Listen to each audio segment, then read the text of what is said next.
Hello beautiful আপুরা, কি অবস্থা সবার? আশা করি সবাই ভালো আছে। আল্লাহর রহমতে আমি অনেক বেশি ভালো আছি। আমি হচ্ছে মহিমা জান। আমি আজকে তোমাদের জন্য আবারও নতুন একটা ওয়েট লস ডায়েট ব্লগ নিয়ে এলাম। আর হ্যাঁ, আরেকটা কথা, তোমরা যদি কেউ একদম ফ্রিতে মেকআপ শিখতে চাও বা স্কিন কেয়ার বা মেকআপ প্রোডাক্টের রিভিউ দেখতে চাও, ডেফিনেটলি আমার আরেকটা চ্যানেল চেক আউট করে নিতে পারো, যেটা হচ্ছে এক্সপ্লোর ট্রেন অ্যান্ড ভোগ, যেটা হচ্ছে তোমরা সার্চ করলেই পেয়ে যাবে। তাহলে চলো আর কথা না বলে আমরা আমাদের আজকের ভিডিওটাতে চলে আসি। তো সকালবেলা উঠেই হচ্ছে আমি একটা রুটি আর ডিম একসাথে ভেজে নিয়েছিলাম, বলা যায় কাইন্ড অফ এগ রোলের মতো। উপর আমি অল্প সস ইউজ করেছিলাম, তোমরা সসটা ইউজ না করলেও পারো। দুপুরের খাবারে ছিল আমার বাসার খাবার, বাসায় যা রান্না করা ছিল সেগুলোই আমি খেয়েছি। অল্প পরিমাণে ভাত, তার পাশাপাশি হচ্ছে চিকেন আর ইলিশ মাছ দিয়ে হচ্ছে একটা তরকারি রান্না করা হয়েছিল, ডাটা দিয়ে ওইটা। আর তার পাশাপাশি নোনা ইলিশ দিয়ে হচ্ছে লতি রান্না করা হয়েছিল। এইগুলোই আমি খেয়ে নিয়েছিলাম। আর বিকালবেলা হচ্ছে আমি কাঠবাদাম খেয়ে নিয়েছিলাম। কাঠবাদাম হচ্ছে সকালে আমি ভিজিয়ে রেখেছিলাম 4টা, তো ওই 4টাই হচ্ছে আমি বিকালবেলা খেয়ে নিয়েছি। তোমরা চাইলে এখানে কাজু বাদাম, কাঠবাদাম ইউজ করতে পারো, আমি শুধুমাত্র হচ্ছে কাঠবাদামটাই নিয়েছিলাম।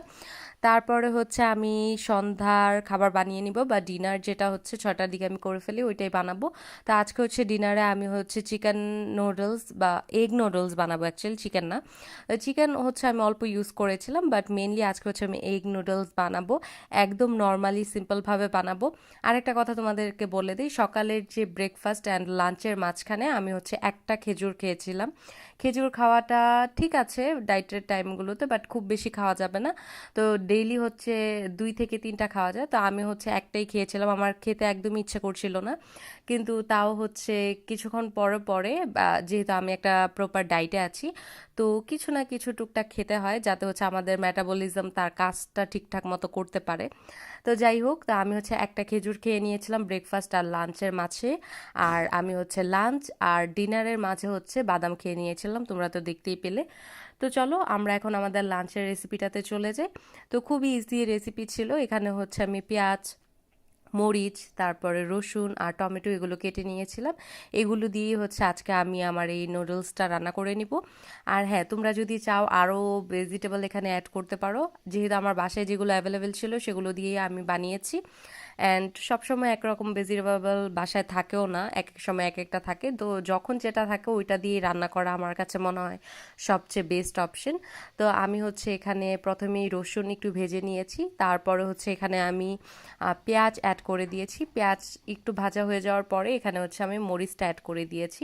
এখন এগুলো মোটামুটি ভাজা হয়ে গেলে আমি হচ্ছে বাসায় রান্না করা যে চিকেনের তরকারিটা ছিল সেখান থেকে কিছুটা চিকেন নিয়ে আমি ধুয়ে তারপর ছাড়িয়ে এখানে ইউজ করেছি।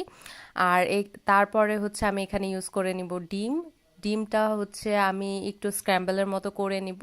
অ্যান্ড এইটুকুই হচ্ছে মোটামুটি রেসিপি, অন্য কোনো কিছু এখানে আমি ইউজ করি না। আর হ্যাঁ, তোমাদের সাথে আরেকটা কথা একটু শেয়ার করি, তোমরা যদি এখানে ভেজিটেবল ইউজ করো, ভেজিটেবল ইউজ করার পরে একটু ভাজা হয়ে গেলে তারপরে তোমরা এখানে লবণ ইউজ করবে, তাহলে হচ্ছে ভেজিটেবলটা ক্রিস্পি থাকবে।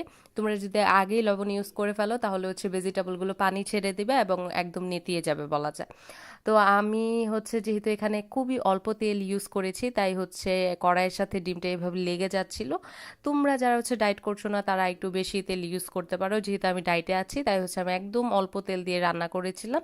ডিমটা ভাজা হয়ে গেলে সবার লাস্টের দিকে হচ্ছে এখানে আমি টমেটো ইউজ করব। টমেটোটা আগে ইউজ করব না, কারণ টমেটোর থেকে যেহেতু পানি ছেড়ে দেয়, তাই হচ্ছে আমি টমেটোটা আগে ইউজ করলাম না।